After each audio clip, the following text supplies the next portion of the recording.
Subscribe कीजिए हमारे channel UP TET C TET preparation को और बेल आइकन को प्रेस कीजिए for latest updates and notifications.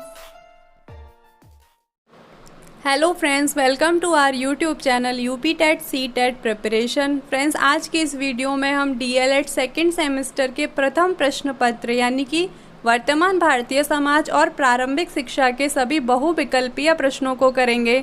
इससे पहले भी फ्रेंड्स हमने बहुविकल्पीय प्रश्नों के एक पार्ट को कंप्लीट करा दिया है।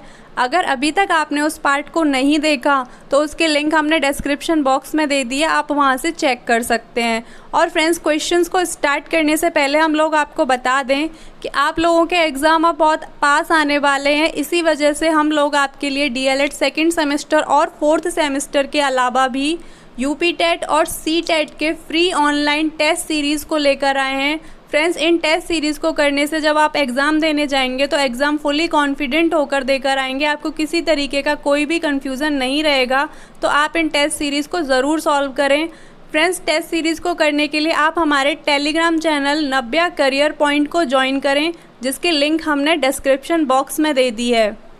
तो फ्रेंड्स, आज का हमारा पहला क्वेश्चन है, विश्वविद्यालय शिक्षा आयोग के अध्यक्ष थे। इसके ऑप्शंस हैं doctor Tarachand, doctor S Radhakrishnan, doctor A Lakshmi Swami Mudaliar या फिर डॉक्टर DS कोठारी। तो फ्रेंड्स, विश्वविद्यालय शिक्षा आयोग के जो अध्यक्ष थे वो डॉक्टर एस राधाकृष्णन थे। फ्रेंड्स, इस आयोग को उच्च शिक्षा आयोग के नाम से भी जाना जाता है। इसकी स्थापना की बात करें तो इसकी स्थापना 4 नवंबर 1948 को हुई थी। फ्रेंड्स, इसको विश्वविद्यालय आयोग को राधाकृष्णन आयोग के नाम से भी जाना जाता है क्योंकि इसके जो अध्यक्ष थे वो डॉक्टर एस राधाकृष्णन थे। अब फ्रेंड्स, क्वेश्चन नंबर 2 है, डॉक्टर राधाकृष्णन कमीशन की नियुक्ति सन 1948-49 में क्यों की गई थी? इसके ऑप्शंस हैं प्राथमिक शिक्षा के सर्वेक्षण के लिए, मुख्यतः विश्वविद्यालय शिक्षा का सर्वेक्षण करने हेतु, माध्यमिक शिक्षा के विकास के लिए या फिर देश में विकास के लिए। तो फ्रेंड्स, जो राधाकृष्णन कमीशन था इसकी जो नियुक्ति की गई थी वो विश्वविद्यालय शिक्षा का सर्वेक्षण करने के लिए की गई थी, इसलिए जो ऑप्शन बा होगा वह बिल्कुल सही होगा। अब हमारा क्वेश्चन नंबर 3 है, माध्यमिक शिक्षा आयोग 1953 का दूसरा नाम है। इसके ऑप्शंस हैं शिक्षा आयोग, मुदालियर कमीशन, विश्वविद्यालय आयोग या फिर कोठारी शिक्षा आयोग। तो फ्रेंड्स, जो माध्यमिक शिक्षा आयोग है जिसका जो दूसरा नाम है वह मुदालियर कमीशन है। माध्यमिक शिक्षा के आयोग के जो अध्यक्ष थे वह डॉक्टर लक्ष्मी स्वामी मुदालियर थे। इन्हीं के नाम पर इसको मुदालियर कमीशन भी बोला जाता है। और फ्रेंड्स, इसकी जो स्थापना हुई थी वह 23 सितंबर 1952 में हुई थी।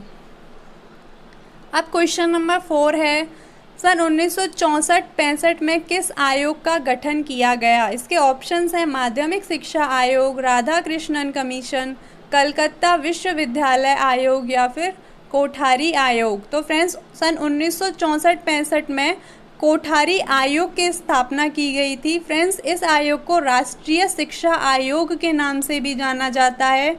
और फ्रेंड्स, जो इसकी स्थापना हुई थी सन 1962 में जब इंडिया चाइना का युद्ध हुआ था तो उसके बाद इंडिया को काफ़ी हानि हुई थी। उसके बाद 1964 में इसकी स्थापना की गई थी।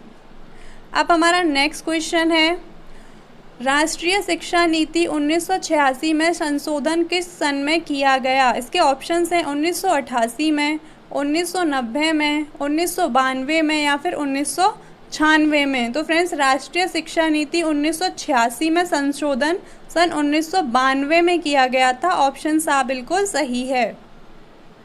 अब हमारा क्वेश्चन नंबर 6 है, राम मूर्ति समिति 1990 क्यों गठित हुई थी? इसके ऑप्शंस हैं विश्वविद्यालय शिक्षा में सुधार के लिए, बालकों के पाठ्यक्रम का बोझ कम करने के लिए, राष्ट्रीय शिक्षा नीति 1986 की समीक्षा हेतु या फिर माध्यमिक शिक्षा के व्यवसायीकरण हेतु।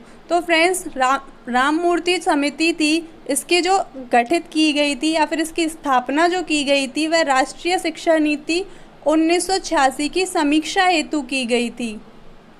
अब क्वेश्चन नंबर 7 है, कौन सा दर्शन परम सत्ता को आध्यात्मिक घोषित करता है? इसके ऑप्शंस हैं यथार्थवाद, प्रकृतिवाद, आदर्शवाद या फिर प्रयोजनवाद। तो फ्रेंड्स इसका ऑप्शन सा आदर्शवाद बिल्कुल सही होगा। अब हमारा क्वेश्चन नंबर 8 है, शिक्षा के क्षेत्र में आदर्शवाद की विवेचना की जाती है। इसके ऑप्शंस हैं अनिवार्यवाद के रूप में, प्रगतिवाद के रूप में, अनुभववाद के रूप में या फिर संपूर्णतावाद के रूप में। तो फ्रेंड्स शिक्षा के क्षेत्र में आदर्शवाद की जो विवेचना की जाती है वह प्रगतिवादी के रूप में की जाती है। ऑप्शन बा बिल्कुल सही है।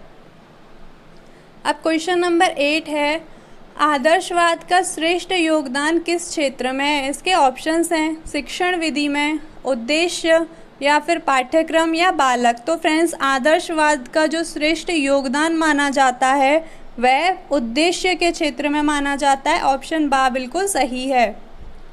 अब क्वेश्चन नंबर 10 है, आदर्शवाद के प्रमुख प्रवर्तक कौन कौन से हैं। तो फ्रेंड्स जो आदर्शवाद के प्रवर्तक हैं वह प्लेटो, सुकरात, कांट, हीगल, बर्कले, यानी ऑप्शन दा बिल्कुल सही है। ये पांचों को ही आदर्शवाद के प्रमुख प्रवर्तक माना जाता है, प्लेटो, सुकरात, कांट, हीगल और बर्कले। अब फ्रेंड्स क्वेश्चन नंबर 11 है, निम्नलिखित में से प्रकृतिवाद का संस्थापक कौन है। तो फ्रेंड्स प्रकृतिवाद का संस्थापक या फिर जनक रूसो को कहा जाता है। ऑप्शन सा बिल्कुल सही है। अब क्वेश्चन नंबर 12 है, प्रकृतिवाद को शिक्षा में चरमोत्कर्ष प्रदान किया। तो फ्रेंड्स इसके ऑप्शंस हैं कॉमेनियस ने, टी.एच. हक्सले ने, रूसो ने या फिर बटन ने। तो फ्रेंड्स प्रकृतिवाद को शिक्षा में चरमोत्कर्ष उसी के जनक यानी कि रूसो ने किया, इसलिए जो ऑप्शन सा होगा वह बिल्कुल सही होगा। अब क्वेश्चन नंबर 13 है, प्रकृतिवाद का श्रेष्ठ योगदान शिक्षा के किस क्षेत्र में है। इसके ऑप्शंस हैं उद्देश्य, शिक्षण विधि, पाठ्यक्रम या फिर अनुशासन। तो फ्रेंड्स प्रकृतिवाद का जो श्रेष्ठ योगदान है वह शिक्षण विधि के क्षेत्र में। ऑप्शन बा बिल्कुल सही है।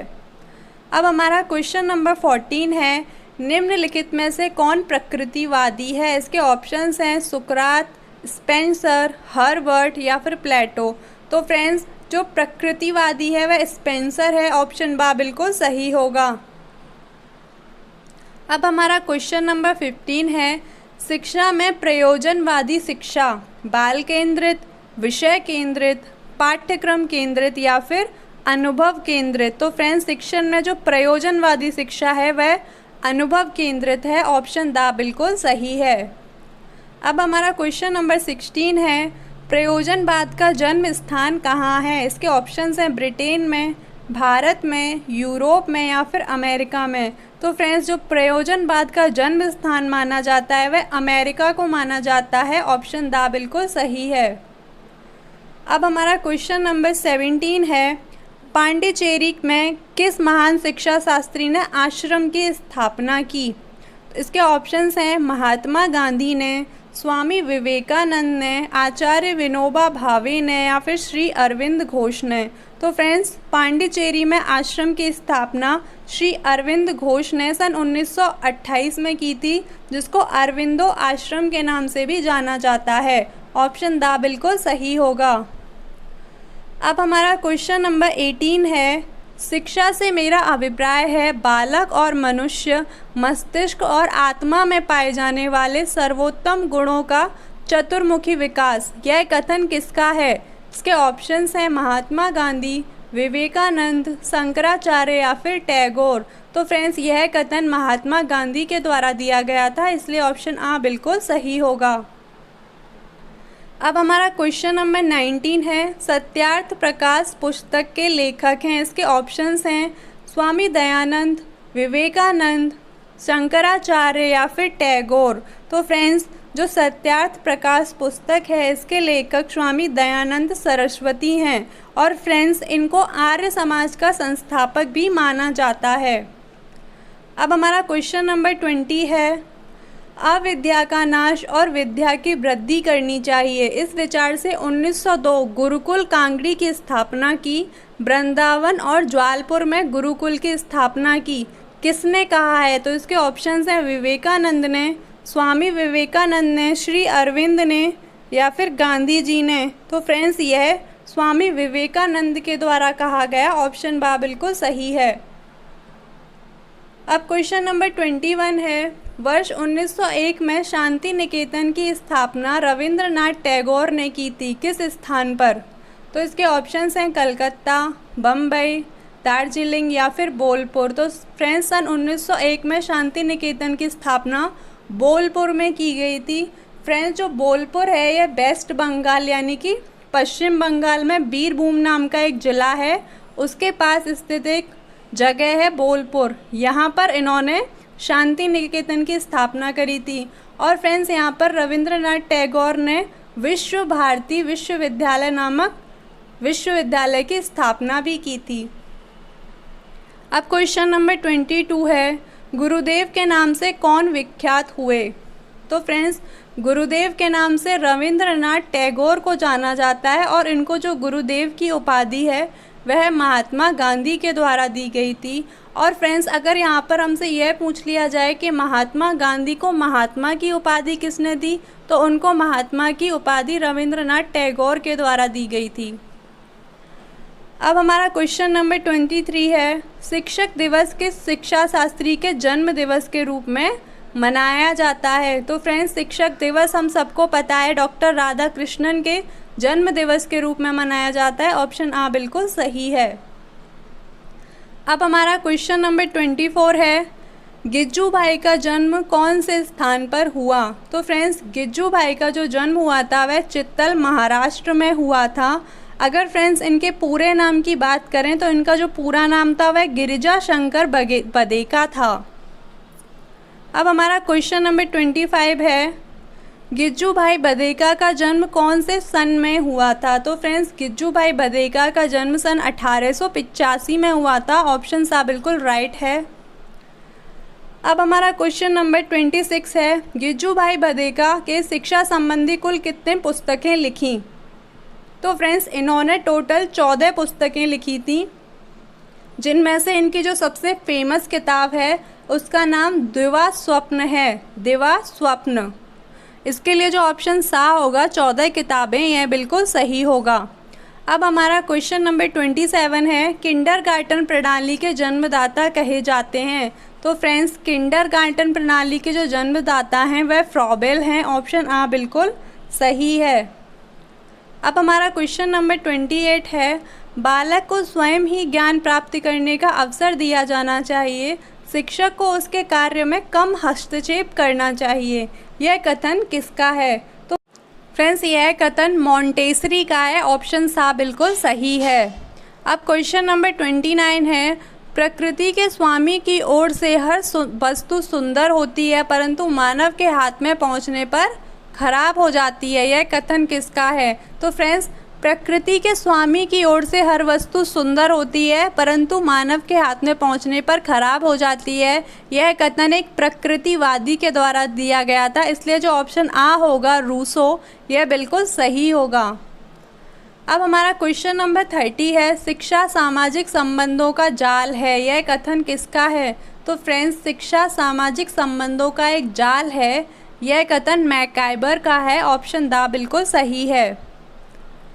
अब हमारा क्वेश्चन नंबर 31 है, समाज की सबसे छोटी इकाई है? इसके ऑप्शंस हैं विद्यालय, परिवार, समाज या फिर व्यक्ति। तो फ्रेंड्स समाज की जो सबसे छोटी इकाई है वह व्यक्ति है। ऑप्शन दा बिल्कुल सही है। अब क्वेश्चन नंबर 32 है, घर ही बालक की शिक्षा के लिए सर्वोत्तम स्थान है? तो फ्रेंड्स यह बात सत्य है या फिर असत्य है? तो फ्रेंड्स घर ही बालक की शिक्षा के लिए, जो छोटा बच्चा होता है वह घर में ही अपने मम्मी पापा दादा दादी से सीखता है, इसलिए वह उनकी शिक्षा का सर्वोत्तम स्थान है, यह बिल्कुल सत्य है। ऑप्शन आ बिल्कुल सही है। अब फ्रेंड्स हमारा क्वेश्चन नंबर 33 है, माताएं आदर्श अध्यापिकाएं हैं और घर द्वारा दी जाने वाली अनौपचारिक शिक्षा ही सबसे अधिक प्रभावशाली व स्वाभाविक है, यह किसने कहा है? इसके ऑप्शंस हैं गांधी जी ने, कॉमेनियस ने, फ्रॉबेल ने या फिर मॉन्टेसरी ने। तो फ्रेंड्स यह कथन फ्रॉबेल के द्वारा दिया गया था। ऑप्शन सा बिल्कुल सही है। अब हमारा क्वेश्चन नंबर 34 है, बालक की शिक्षा का प्रारंभ कहाँ पर होता है? तो फ्रेंड्स इसके ऑप्शंस हैं विद्यालय या फिर परिवार या घर। तो तो फ्रेंड्स, बालक की जो शिक्षा का प्रारंभ होता है वह परिवार से होता है, वह उसके घर से होता है, इसलिए जो ऑप्शन बा होगा वह बिल्कुल सही होगा। अब क्वेश्चन नंबर 35 है, घर शिक्षा का सर्वोत्तम स्थान और बालक का प्रथम विद्यालय है, यह किसने कहा है? तो फ्रेंड्स, घर बालक का प्रथम विद्यालय है, यह पेस्टोलॉजी के द्वारा कहा गया था, इसलिए जो ऑप्शन आ होगा वह बिल्कुल सही होगा। अब हमारा क्वेश्चन नंबर 36 है, सम्मिलित परिवार व्यवस्था के टूटने से विद्यालय पर अतिरिक्त बोझ पड़ रहा है, यह बात सत्य है या फिर असत्य है? तो फ्रेंड्स, यह बात बिल्कुल सत्य है कि जो सम्मिलित परिवार यानी कि जॉइंट फैमिलीज़ होते थे, तो उसमें दादा दादी, चाचा चाची, ताई ताऊ सब लोग हुआ करते थे, तो वहाँ से बच्चे कुछ ना कुछ सबसे सीखते थे, सबको देखते थे, सबसे अलग अलग जानकारी प्राप्त करते थे। लेकिन अब परिवार सिमट के रह गए हैं, इसकी वजह से विद्यालयों के ऊपर अतिरिक्त बोझ पड़ रहा है। अब फ्रेंड्स, हमारा क्वेश्चन नंबर 37 है, केवल घर में ही बालक के चरित्र का निर्माण किया जा सकता है, यह बात सत्य है या फिर असत्य है? तो फ्रेंड्स, केवल घर में ही बालक के चरित्र का निर्माण किया जा सकता है, यह बात बिल्कुल सत्य है, क्योंकि घर में ही बालक में संस्कारों का विकास किया जाता है। अब हमारा क्वेश्चन नंबर 38 है, शिक्षा के साधन के रूप में घर का क्या कार्य है? इसके ऑप्शंस हैं, बालक का भावात्मक विकास करना, बालकों को मनमानी करने की स्वतंत्रता देना, बालक को केवल अपने अनुभव को सीखने देना।